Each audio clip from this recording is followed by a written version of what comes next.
He was buried, officially declared dead, and mourned by his own family. But 3 weeks later, he stepped off a ship in New York City, alive. And what he carried with him would shake the foundations of an empire. On a freezing morning in January 1910, the gray waters of New York Harbor moved slowly under a sky that seemed permanently exhausted. Fog clung low over the surface, swallowing ships as they drifted silently toward Ellis Island. Among them was a rusted steamship named the Carpathian Star. It wasn't special. It didn't carry the rich nor the powerful. It carried the forgotten. Hundreds of immigrants stood shoulder to shoulder on its deck, wrapped in thin coats, clutching small bags, holding on to hope like it was the only thing keeping them alive. And among them stood a boy, 14 years old, thin, pale, eyes too sharp for someone his age. His name was Elias Vorn, and according to official British records, he was dead. 3 weeks earlier, deep beneath the industrial outskirts of Liverpool, a coal mine collapsed without warning. The explosion was violent, a thunder beneath the earth. Dozens of workers were trapped. Rescue teams worked for days. They pulled out bodies, broken bones, burned skin, silence. And then they stopped, because there were no more signs of life. A list was published in newspapers across England, names of the dead. Among them, Elias Vorn, a boy who wasn't even supposed to be working there, a boy who had no family left, a boy no one expected to survive. A priest whispered prayers over his name. A government clerk stamped his death certificate, and the world moved on. But the world was wrong. Back on the ship, Elias stood quietly, staring at the Statue of Liberty as it slowly appeared through the fog. Others around him cried. Some prayed. Some smiled. But Elias didn't react. Not because he wasn't emotional, but because something inside him had changed. Something that began in the darkness beneath the earth. Something he had not yet fully understood. When the mine collapsed, Elias had been deep inside one of the narrow shafts, carrying tools for older workers. He remembered the sound first, a crack, then a roar, then darkness, complete darkness. He had been buried alive. No light, no air, no time. At first, there were screams, men shouting, calling for help, praying. Then, silence. One by one, the voices faded until there was nothing left, except Elias and the darkness. He should have died. Anyone should have. But something strange happened.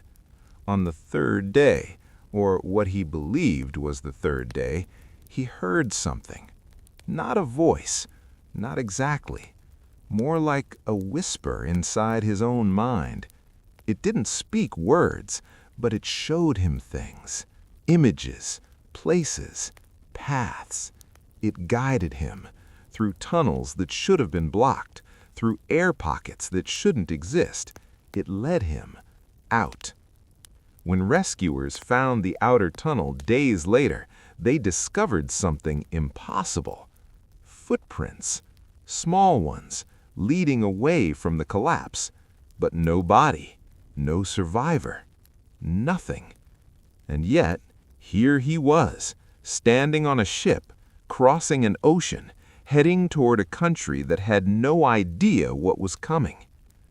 Ellis Island processing was chaotic. Officials shouted names, doctors checked eyes, inspectors asked questions. Name? Elias. Last name? He paused. Vorn. Country? England. Family? No. Money? He opened his hand. 3 coins. That was all. The officer looked at him briefly, then stamped his paper. Approved. Just like that. A dead boy had entered America. But Elias wasn't just a survivor. He carried something with him, something invisible, something powerful. And somewhere far away, powerful men were already looking for it, because the mine collapse was not an accident.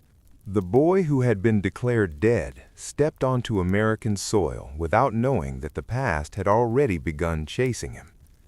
New York City in 1910 was loud, restless, and unforgiving. Horse carriages rattled across cobblestone streets. Steam rose from underground pipes. Thousands of immigrants poured into the city every week, each carrying their own desperate dreams. And among them walked Elias Vorn. No luggage, no family, no plan.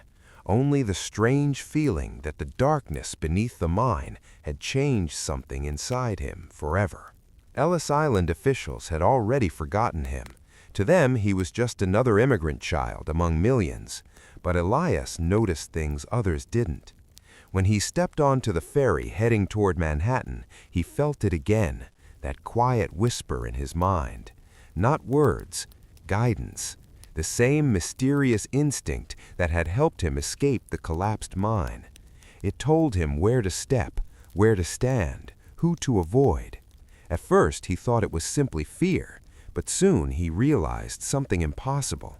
He could sense danger before it happened.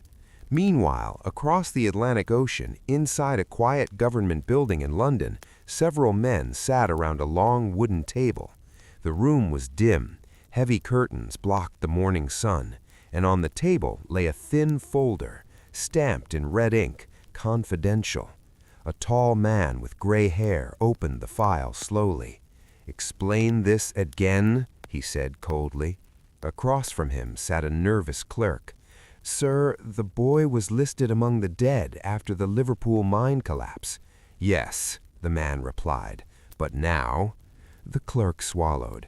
Footprints were discovered leaving the collapse site, small ones, a child's size. Silence filled the room. Another officer leaned forward. "You're suggesting he survived?" The clerk nodded slowly. "We believe he escaped before the rescue teams arrived." The gray-haired man closed the folder. "That is impossible." "But, sir, there is something else."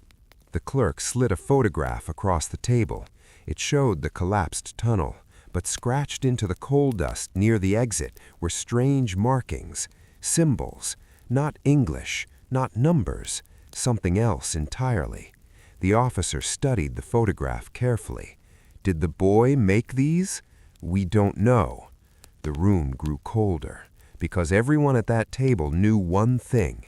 The Liverpool mine was not an ordinary mine. It had been secretly surveyed months earlier by British scientists, not for coal, but for something buried much deeper, older. And if a 14-year-old boy had somehow encountered it, then he was no longer just a survivor. He was a risk, a dangerous one. The officer stood up. "Find him." "Sir, we don't even know where he went." The officer looked toward the window. "Check passenger ships, immigration records, every port, because if that boy is alive, he must not disappear."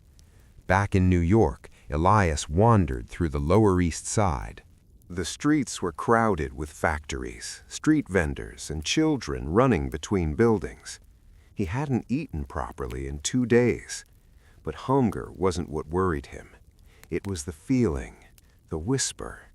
It had returned, and it was warning him. Someone was watching. Elias slowly turned his head. Across the street stood a man wearing a dark coat and hat, watching him, not moving, not speaking, just staring. The boy's heart began to race. The whisper grew louder. "Danger. Move. Now." Elias suddenly turned and ran, through crowded markets, between horses and wagons, down narrow alleyways. Behind him, footsteps followed, heavy, adult, faster. The man in the coat was chasing him. Elias darted around a corner, sliding through a narrow gap between 2 buildings. The passage was barely wide enough for a child. The man behind him stopped, too large to follow. For several seconds, neither of them spoke. Then the man finally said something. His voice was calm, too calm. "You shouldn't run, Elias." The boy froze. "How do you know my name?" Elias asked. The man smiled faintly. "We've been looking for you." The whisper screamed inside his mind. "Run!" He bolted out the other side of the alley and disappeared into the crowd. The man in the coat didn't chase him this time. Instead, he simply watched and slowly reached into his pocket, pulling out a small metal device. He spoke quietly into it. "We found him." Pause. Then he added 3 words. "He reached America." That night, Elias slept inside an abandoned warehouse near the docks. Cold wind pushed through broken windows, but exhaustion finally pulled him to sleep. And when he slept, the visions came. Strange tunnels, ancient stone walls, a glowing symbol deep beneath the earth, and voices, many voices, speaking a language he had never heard before.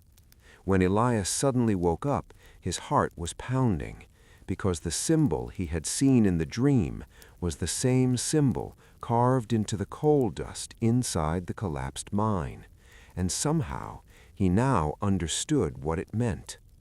Far away in London, the officer received a telegraph message. 3 short sentences. Boy identified. Location, New York. Surveillance active. The officer read it slowly, then smiled. "Good," he whispered. "America will never see this coming." Like and subscribe. Hit that like button and subscribe for more.